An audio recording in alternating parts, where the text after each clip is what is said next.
वाहिगुरू जी का खालसा वाहिगुरू जी की फतेह। Social media ते एक पंक्ति बहुत शेयर हो रही है, छोड़ै अन्न करै पखंड ना ਉਹ ਸੁਹਾਗਣ ना ਉਹ रंड।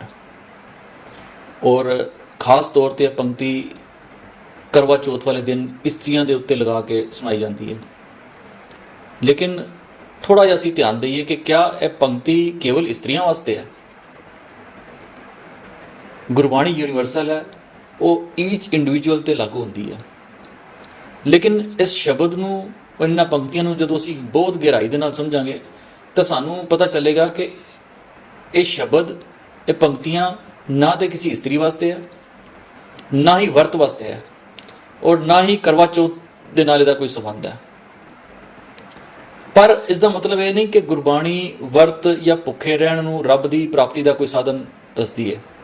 अनेकां ही प्रमाण सानूं गुरबाणी ते ऐसा मिलते हैं जिहदे विच गुरबाणी सानूं सुचेत करती है कि भोजन दे छड्डण दा धर्म दे नाल कोई संबंध नहीं है। तेरा भुखा रहना, वर्त रखना दा प्रभु की प्राप्ति का कोई साधन नहीं है। ते ना ही करवा चौथ नूं गुरबाणी कोई प्रौढ़ता दिंदी है।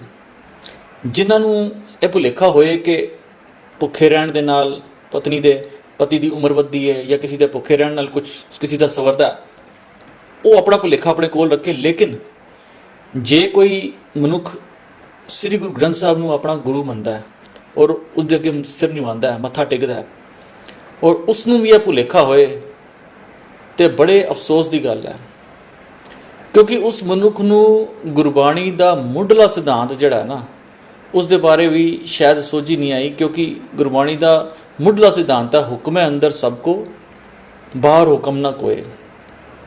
भाव है सृष्टि उस परमात्मा के हुक्म नियम दे विच चलती है, ना कि किसी दे हठ जोग दे नाल या किसी दे भोजन खाण या ना खाण दे नाल चलती है।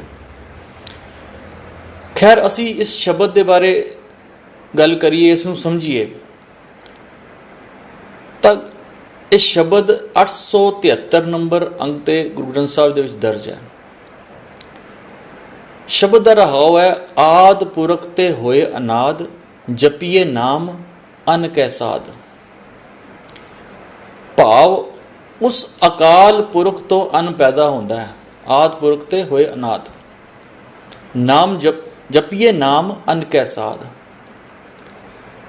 हुण अगली पंक्ति दे विच सानूं नाम जपण दी बड़ी वधिया टैक्नीक गुरु साहब दस रहे हैं। कहते ने, जे तैनूं अन्न का स्वाद आ रहा ना तो समझ लै तू नाम जप रहा। लेकिन इत्थे अन्न तो भाव कोई दुनियावी कणक चावल दाल या होर किसी अन्न की गल नहीं है। इत्थे अन्न तो भाव है परमात्मा की भगती, भाव उसके गुण, गुणां नूं धारण करन दा जिहड़ा प्रोसैस है वह है अन्न नूं छकना, जिन्हों कहते हैं विण गुण कीते भगत ना होए।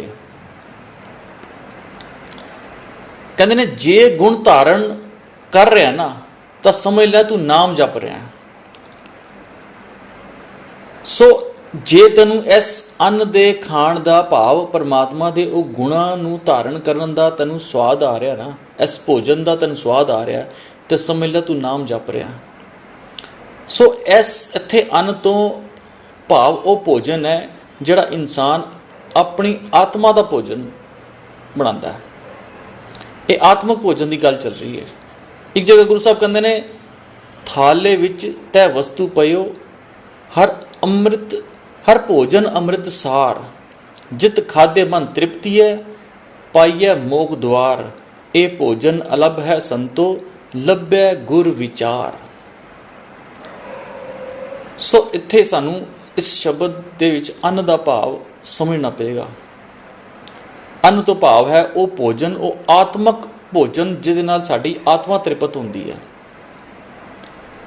एक जगह गुरु साहब कहते ने, अन्न जम्मिया खेती पाओ, कर हर नाम समारे। सो सानू अन्न का भाव गुरबाणी की टर्म्स चों ही समझना पेगा।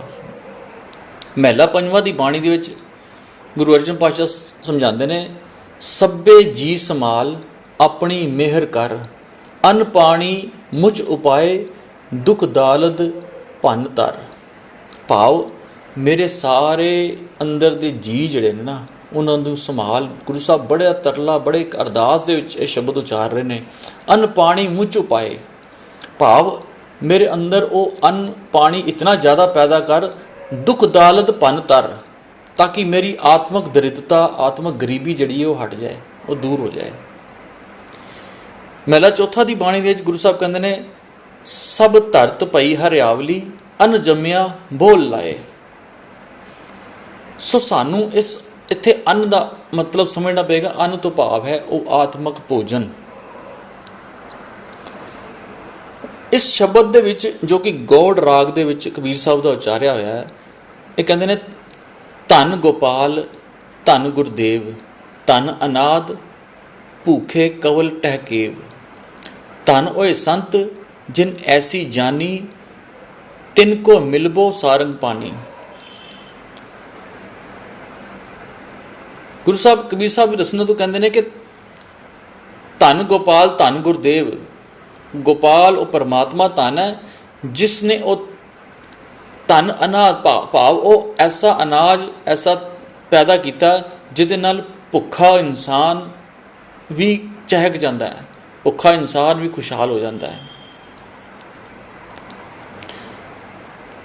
ਅੱਗੇ ਕਹਿੰਦੇ ਨੇ, ਜਪੀਏ ਨਾਮ ਜਪੀਏ ਅੰਨ, ਅੰਬੈ ਕੈ ਸੰਗ ਨਿਕਾ ਵਨ। ਅੰਨੈ ਬਾਹਰ ਜੋ ਨਰ ਹੋਵੇ, ਤੀਨ ਭਵਨ ਮੈਂ ਆਪਣੀ ਖੋਵੈ।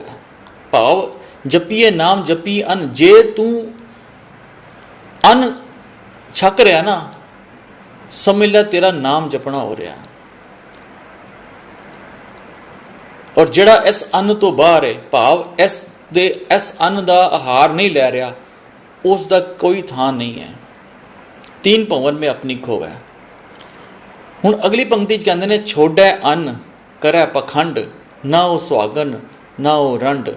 ਜਗ ਮੈਂ ਬਕਤੇ ਦੁੱਧਾ ਧਾਰੀ, ਗੁਪਤੀ ਹੋ ਖਾਵੈ ਵਟਿਕਾ ਸਾਰੀ। ਭਾਵ ਇਸ ਅੰਨ ਨੂੰ ਛੱਡ ਕੇ ਸਿਰਫ ਪਖੰਡ ਕਰਦਾ ਹੈ। ਭਾਵ ਉਹ ਗੁਣ ਧਾਰਨ ਨਹੀਂ ਕਰ ਰਿਹਾ, ਲੇਕਿਨ ਬਾਹਰੋਂ ਧਰਮੀ ਬਣਦਾ ਹੈ। ਉਹਦਾ ਕੋਈ ਥਾਂ ਟਿਕਾਣਾ ਨਹੀਂ ਹੈ।